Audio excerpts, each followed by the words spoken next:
हम वही कहेंगे जो हमारा दीन हमको बताता है।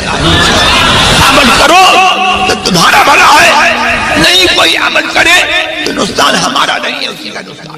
समझ मरते हैं जिंदगी के लिए, ना समझ मरते हैं जिंदगी के लिए।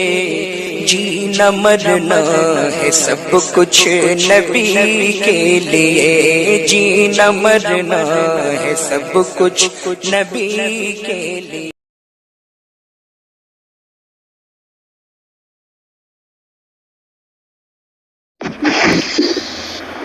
দাড়ি না রাখাটা গুনাহের কাজ, গুনাহ হবে। তবে উমরা করতে পারে, উমরা করাতে কোনো ক্ষতি নেই। অনেক মানুষ আছে নামাজ পড়ে না, তো নামাজ না পড়াও এটাও গুনাহের কাজ, কিন্তু হজ করতে যায়, উমরা করতেও যায়। যদি কোনো পাপী গুনাহগার উমরা করে বা হজ করে তো এতে কোনো অসুবিধা নেই, করতে পারে। রয়েছে সমস্ত আইন। আমরা মুসলমানের যে নিয়ম কানুন রয়েছে, সমস্ত আইন কানুন মেনে চলতে হবে।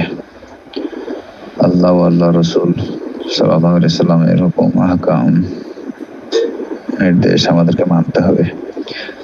রাসূল পাক সাল্লাল্লাহু আলাইহি ওয়াসাল্লাম দাড়ি রাখতে বলেছেন, এক মুষ্টি দাড়ি রাখা সুন্নাত, তাই আমাদের দাড়ি রাখতে হবে।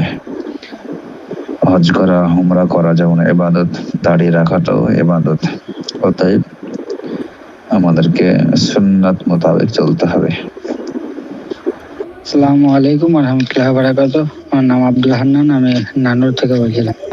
আমার একটা গুরুত্বপূর্ণ প্রশ্নটা হচ্ছে, আমরা যে বাড়ি করছি তো সেক্ষেত্রে অনেকজন বলছে তো এগুলা ইসলামে কত দূর, মানে ইসলামের ব্যাপারে একটু আমি জানতে চাই, এগুলা ঠিক না ভুল?